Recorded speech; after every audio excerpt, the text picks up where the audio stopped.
And our next speaker is John Durso, Sr., who is president of the Long Island AFL-CIO, and he's president of RWDSU Local 338 or 388. You should know when I sign my check. It says 338 here. Okay, so let me just. My name is John Durso, and I have never used senior before until my son decided to move down from Monroe County and get involved in things that I do for a living. So, which was, you know, for all these years it was very nice, but now I have to, he does an op-ed article. He has to make sure the juniors put in because I don't necessarily agree with it, so it's, you know,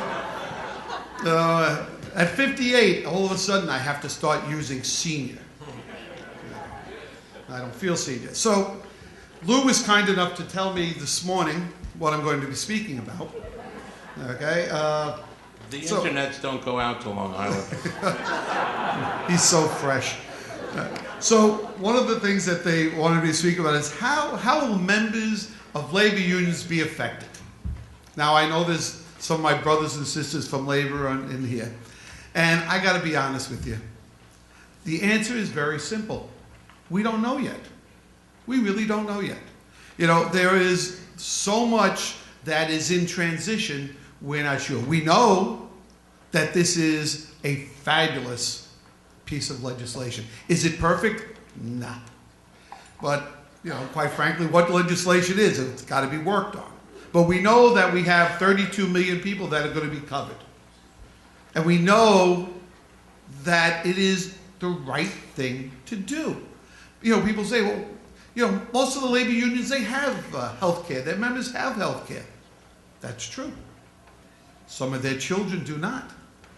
But when you have a country such as ours, where 32 million people don't have health care, this is what labor's about. It's not just their members, it's people who work for a living and their families and doing what is right in the communities. So yeah, we're very supportive of the bill.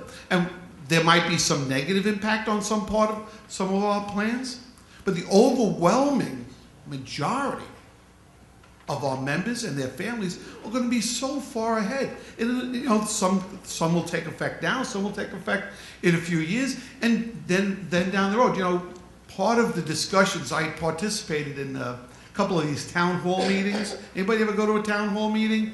Were you there with the tea baggers? Very interesting. I have my 15 minutes of fame on YouTube. If anybody wants to see, they can check on Tim Bishop, where there was almost a riot. It was great. You know.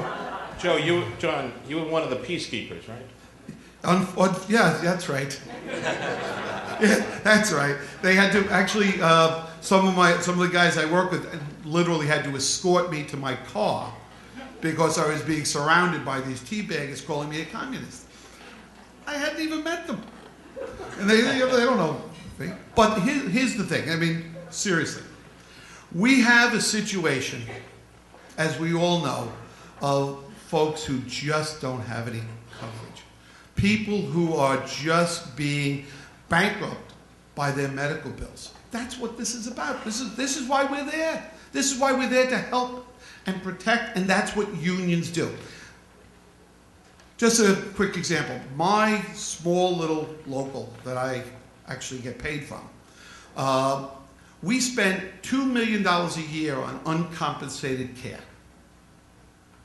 $2 million. That's $2 million that my members don't get to take advantage of. I can't do things for them, for the folks who do not have coverage. This bill will go a long way to being able to give those monies back to my members so that we can make improvements in their lives. That alone will be a tremendous advantage for our members. And for obviously many other labor unions. Now, the fellow at the end over there who's writing his notes, not listening to me talking, okay, is Joe Barato, and he's going to come up and speak, and I pick on Joe all the time. But I depend greatly, as do many other people in the labor movement, on his expertise and people like him. But I know this, that the labor unions, whose sole existence is to make the lives of our members and their families better, are so much in favor of this bill. And we all work very, very hard to make sure this happens, because it's the right thing to do for our members, it's the right thing to do for our country, it's the right thing to do for the next generation and the generation after that. And it's the right thing to do for our senior citizens, some of which have coverage through their unions when they retire, and many don't. And the help with the donut hole that's going to be taken care of over the next few years, the help with people who want to retire early, people who want to retire at 55. That is a wonderful opportunity where they'll be able to get the reinsurance until the exchanges are set up. That'll be a great thing, because there are people who have put in their time, they want to retire, and that allows other people to move into full-time jobs, from part-time to full-time jobs, and keeps the economy moving. It keeps the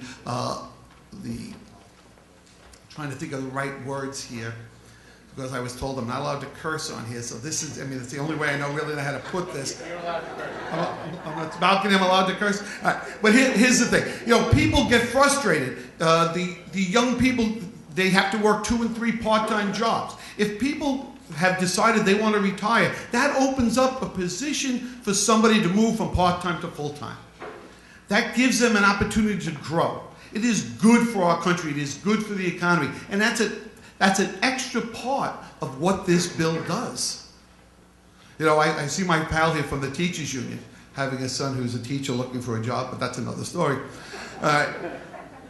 This is all about the movement going forward. Now, I just have to see, they want to talk about Cadillac plans. Well, quite honestly, I think the level is 28,000, and that is going to move up, and it's tied in with the CPI. I don't know anybody who's got a 28,000, not in the labor movement. I don't know any of theirs at that level at this point. Now, the only other thing, of course, it's with the Consumer Price Index. If it was done with the medical trends, it would probably be better. But that's okay, because quite honestly, if you have so-called Cadillac plan, all right, you have the ability, you have a wonderful opportunity to have good health care for you and your family. And if the time comes that you have to contribute part of it, it's not what we wanted, but it's something that we can live with, because it's going to help the majority of people, and that's what we're about. And I have 1 minute left to go. Okay, look, I can't say hello in 1 minute. You can say goodbye. I can say goodbye in 1 minute. All right. So then what I'll do is I'll say goodbye. The labor movement is very, very proud of this bill.